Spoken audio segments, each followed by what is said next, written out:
I stood there in my silver gown, champagne glass, trembling in my hand, staring at the two people I never thought I would see again. The gallery lights felt too bright, the crowd too loud, and my heart was pounding so hard I thought everyone could hear it. My mother Susan stood there in an expensive cream suit, her new husband's arm wrapped possessively around her waist. My father Frank looked older, grayer, but his eyes held that same desperate need for approval I remembered from childhood.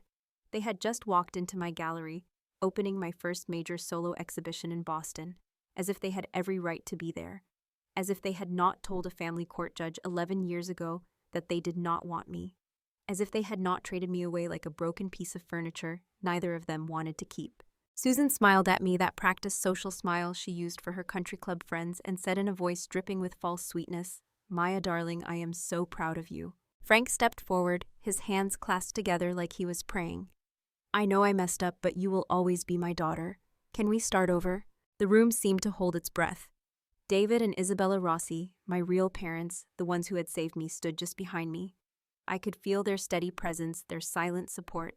The art critics, the journalists, the collectors, everyone was watching. This was supposed to be my night, my triumph, and they had shown up to steal it, to claim credit for a success they had no part in creating. I looked at the sculpture behind me, my centerpiece, the one I had titled Fragments Reborn. It was a human figure assembled from broken pieces, held together with golden seams, each crack visible and beautiful. I had made it from the shattered remains of my childhood, from every moment of abandonment, every night of tears in foster care, every time I had to remember that I was not wanted.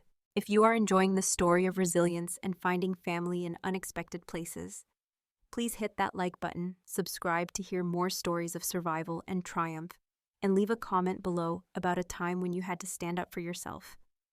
Your support means everything, and I promise this story is just getting started.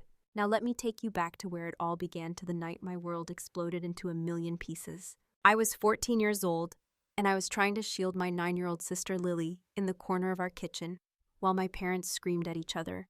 This was not the usual arguing, the kind where they would yell for an hour and then ignore each other for days. This was different. This was final. Frank, my father, was drunk again, stumbling around the kitchen with a wild look in his eyes. Susan, my mother, stood by the counter with her arms crossed, her face cold and hard as marble. Between them, our family was disintegrating, and I could feel it happening, feel the ground crumbling beneath my feet. Frank grabbed a dinner plate from the table and hurled it against the wall. It shattered just inches from where Lily and I huddled together, and Lily started crying into my shoulder. I held her tighter, trying to make myself a shield, trying to disappear. "You think you can take everything, Susan?" Frank roared, his words slurring together. "The house, the kids, everything." Susan laughed, a cold, brittle sound. "I do not want everything, Frank. I just want to get away from you. I will keep Lily. She needs a stable mother figure. You can have Leo, your golden boy." I felt something crack inside my chest. They were dividing us up like furniture, like we were just possessions to be split in a divorce settlement. Leo, my older brother by 2 years, sat in the living room playing video games, pretending he could not hear any of this. He had always been the favorite, the athlete, the one who made them both proud. Lily was the baby, sweet and innocent and easy to love. And me, I was the quiet one, the one who drew pictures in the corner, the one they always seemed to forget about until they needed someone to babysit or clean. Frank staggered toward the living room, then turned back. "Fine, that is a fair trade." They both fell silent for a moment, and then in perfect, horrible synchronization, they both turned to look at me. I felt my blood turn to ice. Susan spoke first, her voice flat and exhausted. "And her we will let Child Protective Services decide. I cannot deal with another one." Frank shrugged, not even looking at me directly. "Me neither. She is too quiet, like a ghost. Honestly, I forget she is there half the time." Those words hit me harder than any plate Frank could have thrown. I was not even worth fighting over. I was not the favorite like Leo, not the baby like Lily. I was just the inconvenient middle child, the one neither parent wanted enough to keep. Lily was sobbing openly now, but I could not cry. I felt numb, hollow, like someone had reached inside me and scooped out everything that mattered. The next few weeks were a blur of social workers, temporary placements, and legal proceedings. Frank moved out. Susan kept the house. Leo stayed with Frank in a cramped apartment near his high school, so he would not have to switch schools and mess up his football season. Lily stayed with Susan in the house I had grown up in. And me, I got shuffled to a group home while the courts figured out what to do with the kid nobody wanted. The court hearing was the worst day of my life, and that is saying something. The courtroom was cold and sterile, all polished wood and fluorescent lights. I sat in a chair that was too big for me, wearing jeans and a hoodie, because nobody had thought to make sure I had anything nicer to wear. Frank sat on one side with his lawyer, checking his phone every few minutes. Susan sat on the other side with her lawyer, flipping through paperwork and avoiding eye contact with everyone.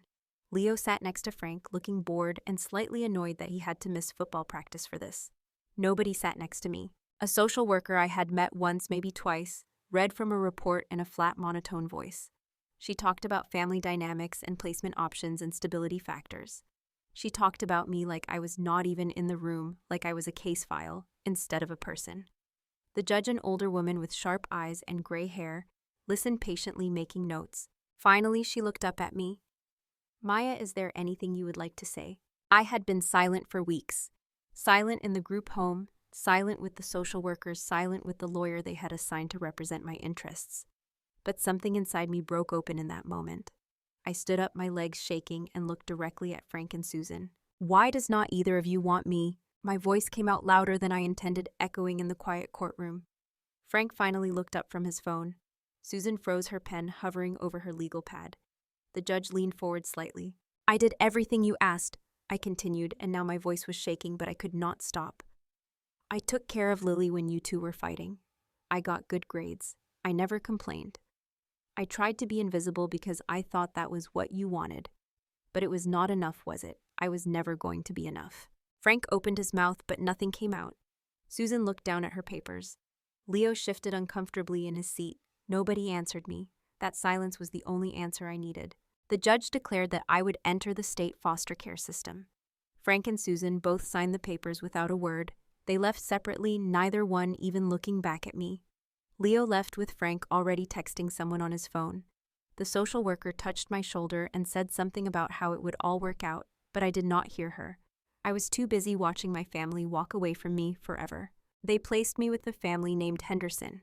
Mr. and Mrs. Henderson lived in a big house in the suburbs with their 16-year-old son, Kyle. They were what the social workers called a professional foster family, which I learned meant they took in kids for the monthly stipend from the state. Mrs. Henderson was all smiles and warm hugs when the social worker was around, talking about how they loved giving children in a stable home environment. Mr. Henderson, a former security guard, who had been fired for being too aggressive with shoplifters, stood in the background and nodded along. The social worker left and the masks came off. Mr. Henderson gathered me in the living room and went over the house rules. There were 19 of them typed up and laminated, hanging on the wall like the 10 Commandments. All personal belongings had to be arranged in a specific way. No talking during meals. Lights out at exactly 9 p.m. No exceptions. Wake up at 6 a.m. for chores. No phone privileges. No TV on weekdays. No snacks between meals. Violations resulted in punishments that ranged from losing meals to hours of manual labor in the yard. Mrs. Henderson watched me read the rules, and when I looked up confused, she smiled sweetly. "We run a tight ship here, Maya. You will learn discipline and respect. It is for your own good." The first few weeks were bearable, if barely. I followed every rule to the letter, kept my head down, and tried to become invisible again. It was a skill I had perfected at home, but Kyle made it impossible. He was a bully in the purest sense, the kind of kid who enjoyed hurting people just to watch them hurt. He would bump into me in the hallway and then apologize loudly to his parents about how clumsy I was. He would hide my things and then help look for them, shaking his head sadly. He would make comments under his breath during meals. Things his parents could not quite hear, but I heard perfectly. "Foster freak, reject. Even your own parents did not want you." I tried to ignore him. I tried to focus on the one thing I had left that mattered to me, the one thing that made me feel like I was still real. I drew. I had managed to hold on to one sketchbook through all the chaos, and I filled it with drawings of everything I had lost. I drew Lily smiling, Leo. Before he started hating me, my old bedroom, the tree in our backyard. I drew memories, trying to hold on to them before they faded completely. One afternoon, I was sitting at the kitchen table working on a sketch of Lily when Kyle walked in. He looked at what I was drawing, and something mean and calculating crossed his face. He picked up his glass of water and in one swift motion dumped it across my sketchbook. The water spread across the pages, instantly blurring lines, dissolving pencil marks, turning weeks of work into a gray, smudged mess. I grabbed the sketchbook, trying to shake the water off, but it was too late. Page after page was ruined. Kyle stood there watching me with a smirk on his face. "Oops," he said. "My bad." Mrs. Henderson walked in just as I stood up, my hands clenched into fists, tears streaming down my face. She looked at the wet sketchbook, the puddle on the table, and Kyle's innocent expression. "Maya, you need to clean that up," she said calmly. "And you know better than to bring your things to the kitchen table. That is why we have rules." She did not even ask what happened. Kyle walked away whistling. I cleaned up the water, threw my ruined sketchbook in the trash, and went to my room. I lay on the narrow bed and stared at the ceiling, feeling something inside me go cold and hard. I had learned a valuable lesson that day. Nobody was going to protect me. Nobody was going to stand up for me. If I wanted to survive, I would have to do it alone. I saved every penny of the tiny allowance Mrs. Henderson gave me for completing extra chores. After 2 months, I had enough to buy a small set of colored pencils and a new sketchbook from the dollar store. They were cheap, the paper was thin, and the pencils were waxy, but they were mine. I hid them in the back of my closet behind my clothes and only took them out late at night when everyone else was asleep. I would draw by the light coming under my door, quick sketches that I could hide if I heard footsteps.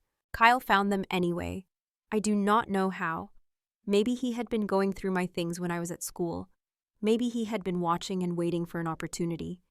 Either way, I came back from school one day to find my room ransacked. My clothes were everywhere, my bed was unmade, and my sketchbook and pencils were gone. I found Kyle in the living room, my sketchbook open on his lap. He was showing his friends some of my drawings on a video call, laughing and making crude jokes. When he saw me, he held up a drawing I had made of a bird with broken wings trying to fly. "Hey everyone, look at the emo art the foster kid makes," he said loudly. "Is this supposed to be you, so deep and tragic?" His friends on the screen laughed. I felt my face burn with humiliation and rage. I marched over and tried to grab the sketchbook, but Kyle held it above his head, still laughing. I jumped for it, and he shoved me away hard enough that I stumbled. "Give it back," I said, my voice shaking. "Those are mine." "Finders keepers," Kyle said. "Besides, I think Mom and Dad should see what kind of disturbing stuff you're drawing. Might make them rethink keeping you here." He stood up and walked toward his parents' bedroom. I followed him, panic rising in my chest. If he showed them my drawings, if he twisted them, somehow I did not know what would happen. I grabbed his arm, trying to pull him back, and he spun around and pushed me again, harder this time. I fell backward into the hallway wall. Mr. Henderson appeared from the kitchen. "What is going on here?" Kyle immediately switched gears. His face crumpled, and he held up his arm where I had grabbed him. There were red marks from my fingers. "She attacked me, Dad. I was just walking to my room and she went crazy, screaming and hitting me. I think she's having some kind of breakdown." "That is not true," I said desperately. "He took my things, he was making fun of me, I just wanted them back."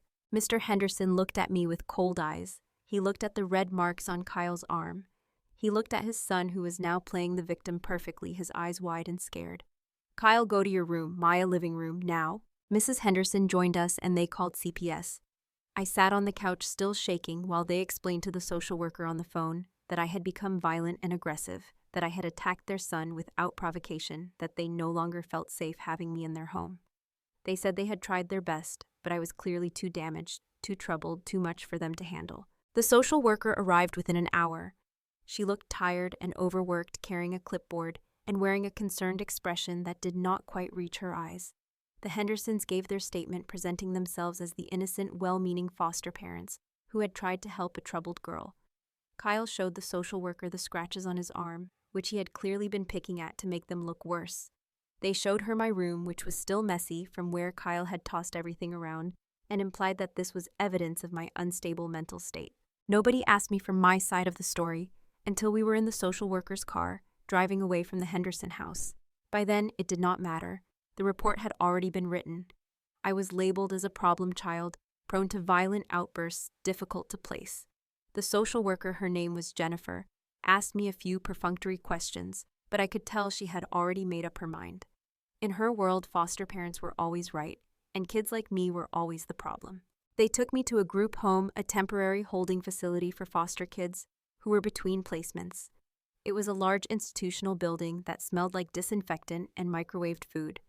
There were about 20 other kids there, all of us with the same hollow look in our eyes. all of us waiting for someone to want us. I shared a room with 3 other girls. We did not talk much. What was there to say? I stopped drawing. I stopped talking unless I absolutely had to. I went through the motions of eating, sleeping, going to school, but I was not really there. I was a ghost, just like Frank had said. Nobody noticed. Nobody cared. I was just another case file, another problem to be solved, another kid who would probably age out of the system without ever finding a real home. After 3 weeks at the group home, Jennifer came back.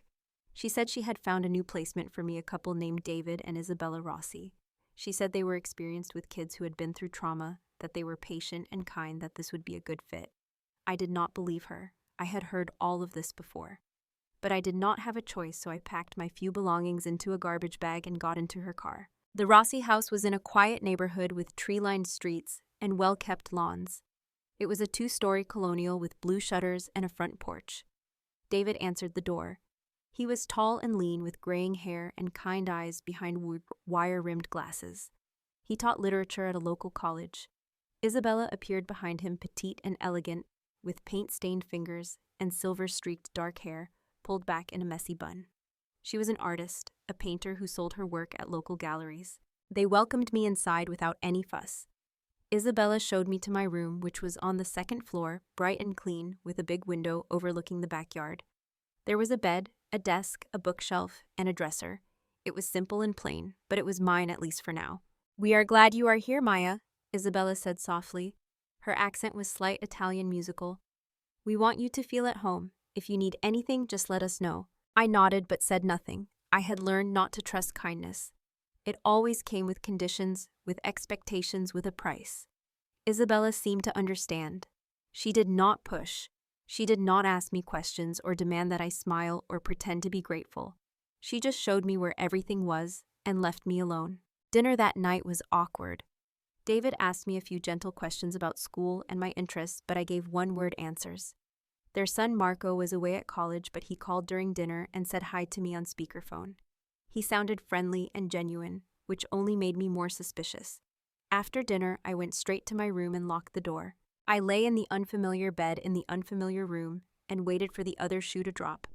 I waited for them to show their true colors, to reveal the rules, the punishments, the reasons they had really taken me in. But nothing happened. The house was quiet. Through the wall, I could hear David and Isabella talking softly.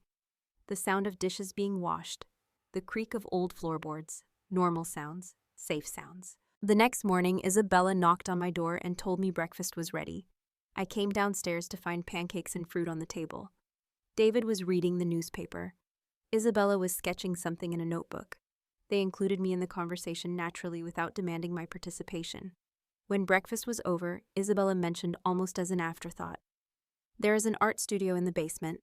It is a bit messy right now and I use it for my own work, but you are welcome to use it anytime you want. You do not need to ask." I looked at her, searching for the catch, the condition, the trick. But her expression was open and genuine. She was giving me something without expecting anything in return. It was such a foreign concept that I did not know how to respond. I just nodded and went to school. That night, after David and Isabella had gone to bed, I crept downstairs to the basement. The door was unlocked just like Isabella had said it would be. I flipped on the light and found myself in a large, cluttered space, filled with canvases, paint supplies, sketches tacked to the walls, and a potter's wheel in one corner. It smelled like turpentine and clay and possibility. In the center of a work table, there was a new sketchbook and a set of professional-grade pencils with a note that said simply, "For Maya."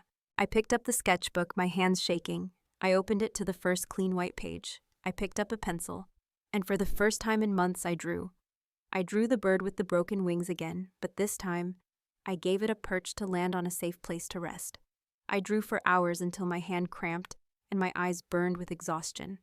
When I finally went back upstairs to bed, I felt something I had not felt in a long time. I felt like maybe, just maybe, I could breathe again. Over the next few weeks, Isabella and David proved themselves through small, consistent actions. They never raised their voices. They never made demands. They respected my space and my silence. Isabella would leave art supplies on the table in the basement, new materials, to try books about different techniques.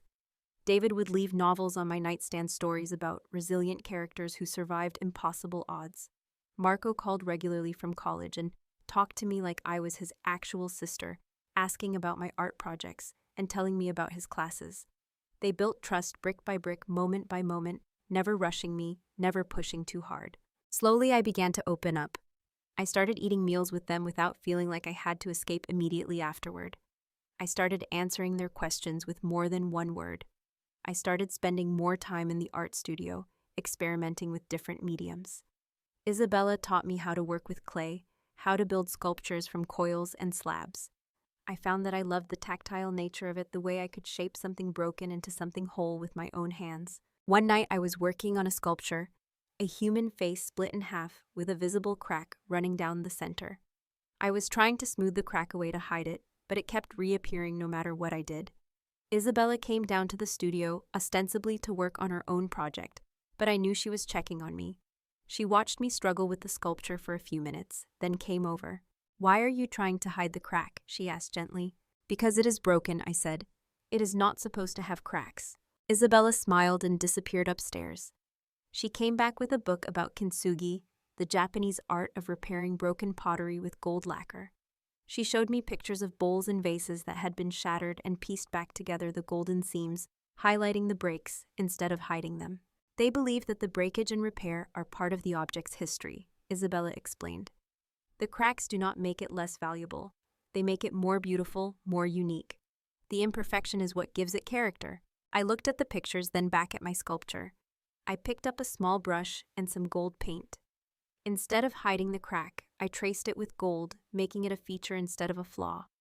When I stepped back, the face looked completely different. It looked wounded but strong, broken but whole. It looked the way I felt. "It tells a story now," Isabella said softly. "It is not just a face anymore. It is a journey. For the first time since the night my parents had given me away, I felt something warm and fragile unfurl in my chest. Hope. The dangerous, terrifying possibility that maybe I was not broken beyond repair. Maybe I could be put back together. Maybe the cracks could become something beautiful. From that night on, I threw myself into my art. I created sculptures of figures pieced together from fragments, masks with visible seams. Installations made from broken objects reassembled into new forms. Each piece told a story about survival, about resilience, about finding beauty in brokenness. Isabella encouraged me, taught me new techniques, helped me apply to art programs and competitions. David helped me with the written components, the artist statements, and applications.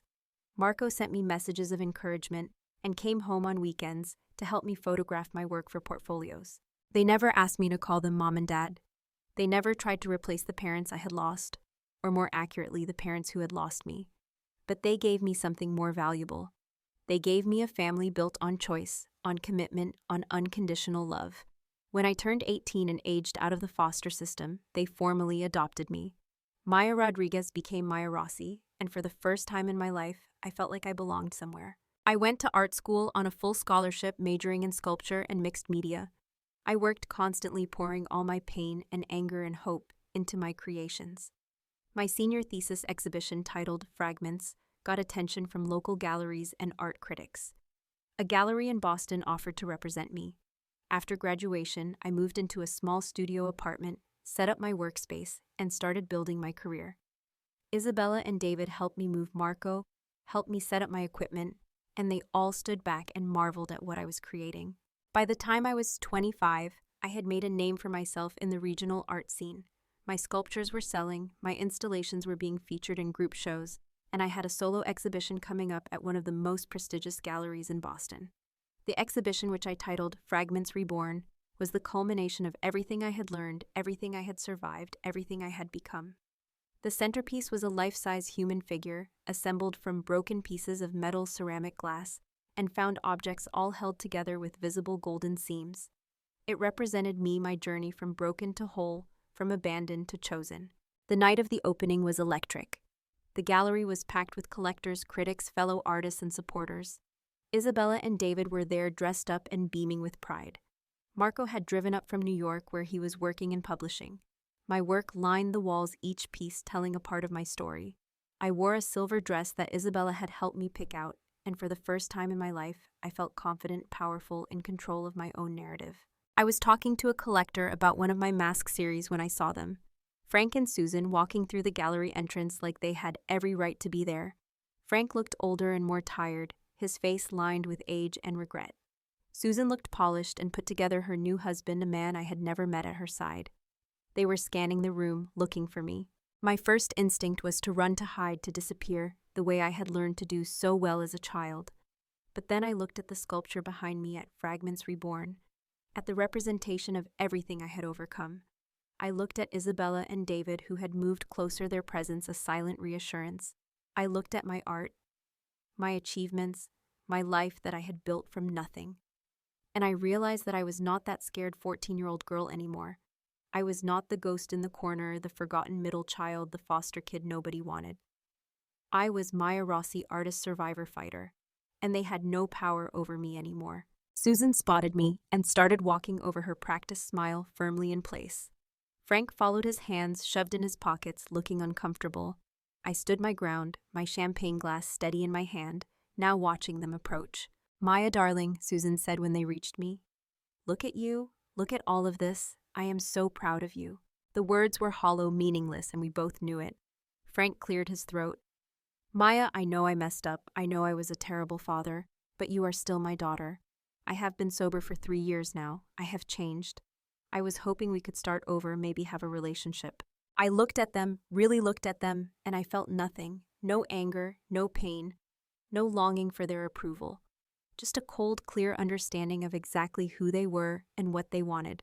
Susan wanted a success story to share with her new social circle, a talented daughter to brag about at cocktail parties. Frank wanted redemption, a chance to prove to himself and his new family that he was not completely irredeemable. Neither of them wanted me. They wanted the idea of me, the version of me that fit their narrative. The gallery had gone quiet. People were watching. Isabella and David were close enough to intervene if needed, but they held back, letting me handle this my way. I set down my champagne glass and turned to face my sculpture. "Thank you for coming," I said, my voice steady and clear. "I would like to tell you about this piece. It is called Fragments Reborn, and it was inspired by my experience as a child who was discarded by her parents like a broken toy neither of them wanted to fix." Susan's smile faltered. Frank shifted uncomfortably. I continued, my voice growing stronger. "When I was 14 years old, I stood in our kitchen and watched my parents divide up my siblings like they were splitting furniture in a divorce. My brother went with my father. My sister went with my mother. And me, I was too quiet, too much of a ghost, too inconvenient for either of them to bother with. So they agreed right in front of me to let the state decide what to do with me. When I asked them in family court why neither of them wanted me, they did not even have the decency to answer." I turned to look at them directly, my eyes hard. "I spent years in foster care. I was placed with a family who saw me as a paycheck. Their son tormented me, destroyed my artwork, physically assaulted me, and when I defended myself, they called CPS and had me removed, painting me as violent and unstable. I ended up in a group home, convinced that I was worthless, that I did not deserve love, that I was too broken to ever be fixed." Frank opened his mouth to speak, but I held up my hand. "I am not finished. This sculpture and every piece in this exhibition represents the journey from being broken to choosing to heal. It represents the family I found, the family that chose me when my biological family threw me away." I turned to David and Isabella, who were watching me with tears in their eyes, and I felt my own eyes water. "David and Isabella Rossi taught me that love is not about biology. Love is about showing up. It is about patience. It is about seeing someone at their most broken and helping them become whole again. It is about choice, every single day choosing to be there, to care, to support. They did not just give me a home, they gave me the tools to rebuild myself." I looked back at Frank and Susan, who both looked pale and uncomfortable. Susan's husband was whispering to her urgently, probably suggesting they leave. Frank was staring at the floor. "So when you show up here 11 years later, after my real family helped me become who I am today, and you ask if we can start over, the answer is no. You do not get to waltz back into my life and claim credit for my success. You do not get to ease your guilt by pretending you were always there. You do not get to call yourselves my parents, when you could not even be bothered to choose me when it mattered." My voice did not waver, my hands did not shake. I felt powerful, in control, finally able to say everything I had needed to say for years. This exhibition is about rebirth, about taking broken pieces and making them into something beautiful and strong. But that process does not include you. You broke me and you left me in pieces. Other people, better people, helped me put myself back together. I have a family now, a real family, and you are not part of it. I am asking you to leave." The silence in the gallery was absolute. Susan's face had gone red, her carefully constructed composure crumbling.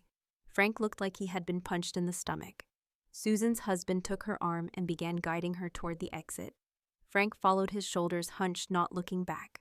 As soon as they were gone, the gallery erupted in conversation.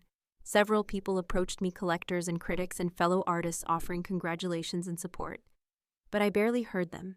I turned to David and Isabella, and they immediately wrapped me in a hug, the three of us standing there in the middle of the gallery holding each other. "We are so proud of you," David whispered.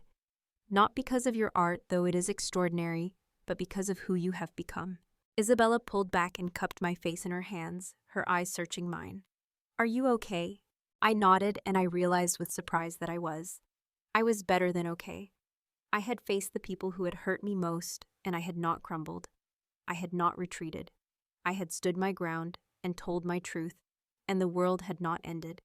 In fact, I felt lighter than I had in years, like I had finally put down a burden I had been carrying for too long. Marco pushed through the crowd and hugged me fiercely. "That was the most badass thing I have ever seen anyone do," he said. "I wish I had recorded it." I laughed, a real laugh, the kind that came from deep in my chest and bubbled up like champagne. The rest of the evening was a blur of conversations and congratulations and sales. By the end of the night, almost every piece in the exhibition had a red sold dot next to it. The critics were writing glowing reviews. The gallery owner was already talking about scheduling another show. And I was exhausted but exhilarated, surrounded by the people who loved me, the people who had chosen me. In the weeks and months that followed, my career took off. The confrontation with Frank and Susan, witnessed by so many influential people in the Boston art scene, had become part of my story, part of my brand. Journalists wanted to interview me about my journey from foster care to successful artist. Museums reached out about acquiring pieces for their permanent collections. I was invited to speak at conferences about art therapy and healing through creativity. But the success, as gratifying as it was not the most important thing that happened after that night. The most important thing was that I finally felt free. I had carried the weight of my parents' rejection for so long, always wondering what was wrong with me, what I could have done differently to make them want me. Standing up to them, telling them exactly what they had done and how it had affected me, and then sending them away had broken that spell. I realized that their inability to love me was never about my worth. It was about their limitations, their selfishness, their failure as parents.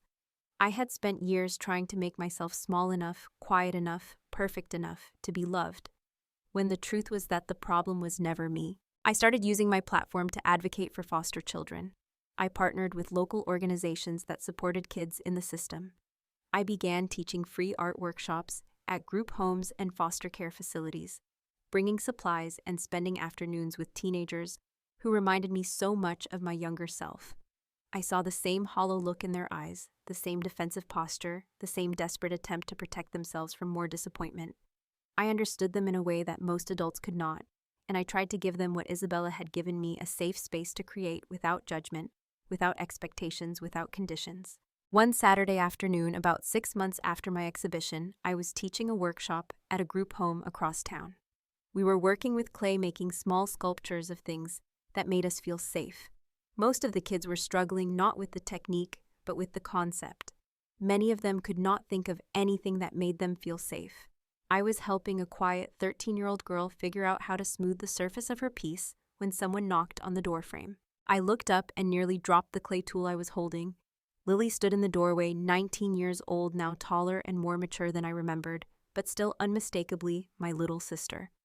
Her blonde hair was longer, pulled back in a ponytail, and she wore jeans and a college sweatshirt.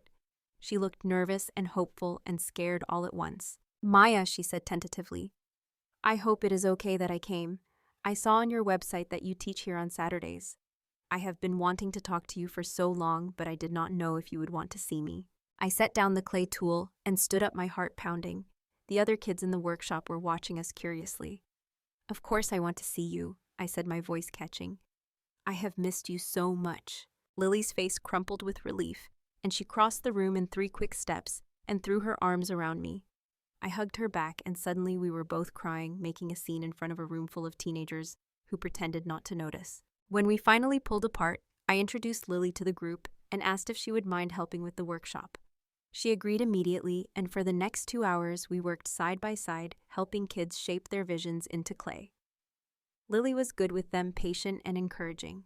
I could see that she had inherited some of Susan's social grace, but without the coldness underneath. She was genuinely warm, genuinely kind.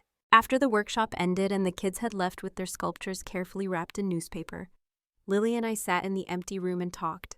She told me that she had never forgotten me, that she had begged Susan to stay in contact, but Susan had refused, saying it would be too confusing and painful. She told me that growing up with Susan had been suffocating all pressure and expectations and conditional love. She had gone to therapy in high school and realized how toxic the family dynamics had been. She had seen the articles about my exhibition, about the confrontation with Frank and Susan, and she had been so proud of me for standing up to them. "I am so sorry I did not do more when we were kids," Lily said, tears streaming down her face. "I was too young to understand what was happening, but I should have fought for you. I should have made them keep you." I took her hands in mine. "Lily, you were 9 years old. None of this was your fault. You were a child. You could not have stopped them any more than I could have." "But I let them convince me that it was better this way," she said. "Mom kept saying that you were troubled, that you needed special help, that the foster system was better equipped to deal with your issues. I believed her because I was a kid, and she was my mom. But when I got older, I started seeing through the lies. You were not troubled. You were abandoned. There is a huge difference." We talked for hours, catching up on everything we had missed. Lily was in college now, studying social work specifically because she wanted to help kids like us. She had cut contact with Susan after a huge fight about boundaries and manipulation. She still talked to Leo occasionally, but he was living his own life, married with a kid, still pretending that our family had been normal. She had not spoken to Frank in years. She told me that Susan had been furious after the exhibition, ranting about how I had humiliated her in public, how ungrateful I was, how she had tried her best with a difficult child. Lily had finally snapped and told Susan the truth, that she had been a terrible mother, that she had destroyed her own family with her selfishness. She did not take it well, Lily said with a wry smile. "We have not spoken since, but honestly, I am okay with it. I am building my own life, my own identity, separate from her and her toxicity. It sounds like you did the same thing." I nodded. "I had help. I had people who showed me what real family looks like. I want you to meet them." The following Sunday, I brought Lily to David and Isabella's house for dinner. They welcomed her with open arms, literally pulling her into warm hugs and treating her like she had always been part of the family. Marco was home for the weekend, and he immediately started joking around with Lily like they were old friends. We sat around the dinner table eating Isabella's famous lasagna, and I watched my two families, the one I had lost and the one I had found, come together. It felt right in a way that nothing had felt right in years. Lily started coming to my workshops regularly, helping me teach and connect with the kids. We fell back into an easy rhythm, the bond between us that had been interrupted but never broken. She met my friends, came to my studio to watch me work, helped me install pieces for shows. We did not talk about Frank or Susan or Leo much. They were part of our past, but they did not define our present or our future. About a year after Lily came back into my life, I got an unexpected message on social media. It was from Leo. The message was short and awkward, saying that he had seen my work, that he was impressed, that he hoped I was doing well. He did not apologize for anything that had happened.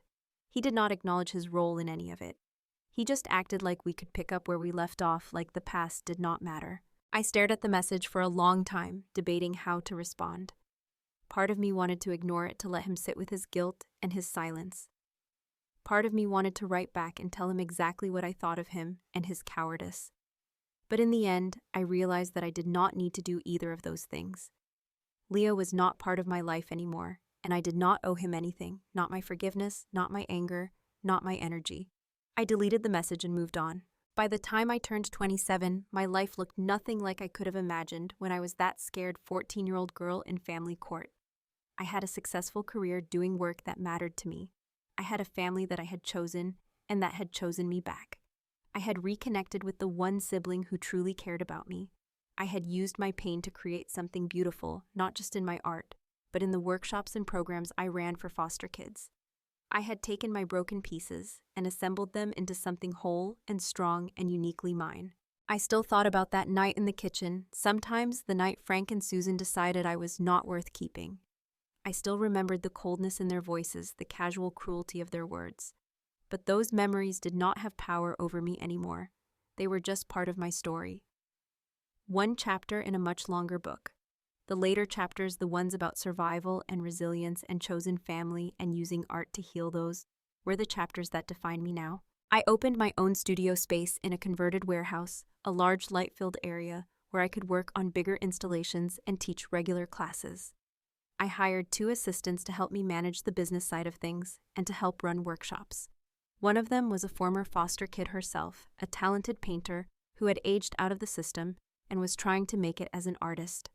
I mentored her the way Isabella had mentored me, offering guidance without judgment, support, without strings attached.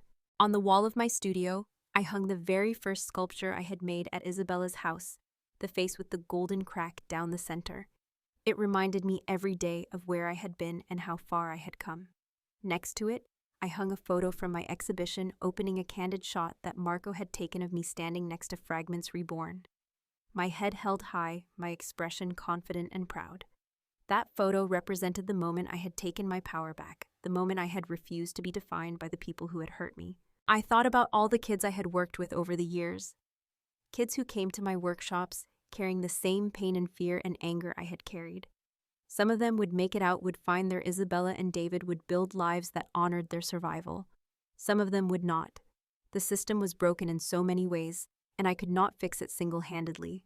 But I could be there for the ones who crossed my path. I could show them that they were worthy of love, that their brokenness was not a flaw, but a testament to their strength, that their cracks could be filled with gold. Lily and I often talked about our childhood, trying to make sense of what had happened and why. We talked about Susan's narcissism, Frank's alcoholism and violence, the toxic marriage that had poisoned everything it touched. We talked about how Leo had been just as damaged by it all, even though he had been the favorite, because being the golden child came with its own prison. We talked about how we had both escaped in different ways, Lily, by setting boundaries and cutting contact, me by being forced out and then choosing not to go back. We agreed that we were lucky in a strange way because we had both found a way to break the cycle. We would not repeat the patterns. We would not pass on the trauma. One evening, Lily and I were sitting in my studio after everyone else had gone home. She was working on a painting, something she had started doing in her free time, and I was sketching designs for a new series of sculptures. The radio played softly in the background. It was peaceful, comfortable, the kind of companionship that did not require constant conversation. "Do you ever wish things had been different?" Lily asked, suddenly not looking up from her canvas. "Like, do you ever wish Mom and Dad had been the kind of parents who kept us all together, who loved us the way they were supposed to?" I considered the question carefully.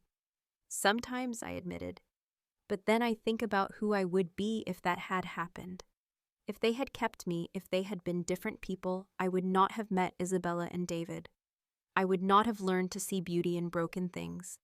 I would not be doing this work.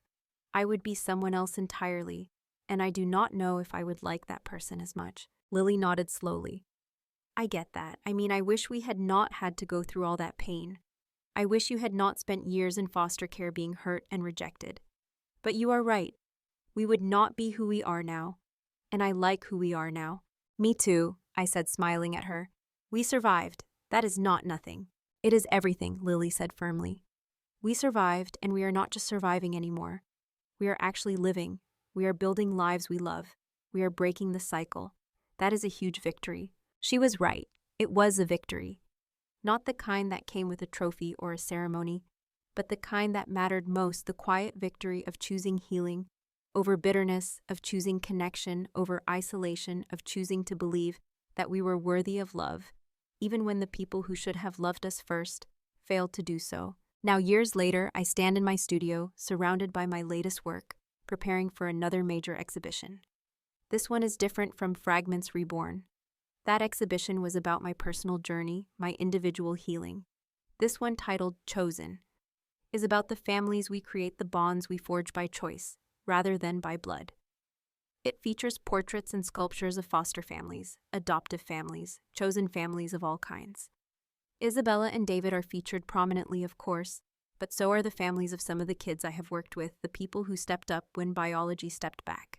Lily is in several of the pieces representing the idea that sometimes blood family can also be chosen family, if both people are willing to do the work. Marco is there too, the brother I gained when I lost the one I was born with. There are pieces featuring some of my former students' kids who have grown up and created their own families, their own support systems, their own definitions of what family means. The exhibition opens next month, and I am both excited and nervous. This work feels even more personal than my first solo show, even more vulnerable. But I have learned that vulnerability is not weakness. Vulnerability is the courage to show your scars and say, this is what hurt me, and this is how I healed, and maybe my story can help you heal too. I think about that scared, silent 14-year-old girl standing in family court, asking her parents why they did not want her. I wish I could go back and tell her that their answer, their silence, was the best thing that ever happened to her. I wish I could tell her that being unwanted by the wrong people would eventually lead her to being deeply wanted by the right people. I wish I could tell her that she would not just survive, she would thrive, she would create, she would help others. She would find joy and purpose and love in places she never expected. But I cannot go back. None of us can. All we can do is move forward, carrying our scars like badges of honor, filling our cracks with gold, and building lives that prove that we are so much more than the worst things that have happened to us. We are artists and advocates and survivors and fighters. We are the ones who refuse to stay broken. We are the ones who chose to heal. And that choice, that daily decision to keep going, to keep growing, to keep believing in the possibility of goodness, even after experiencing cruelty, that is the real victory. That is the story worth telling. That is the life worth living. So here is my question for you. Have you ever had to walk away from someone who is supposed to love you? Have you ever had to redefine what family means? Have you ever had to choose healing over holding on to pain? Share your story in the comments below. Your experience matters. Your survival matters. Your voice matters. And if this story resonated with you, if it reminded you that you are not alone, please hit that like button and subscribe. Let us build a community of survivors, of fighters, of people who refuse to let their past define their future. Together, we are stronger than anything that tried to break us.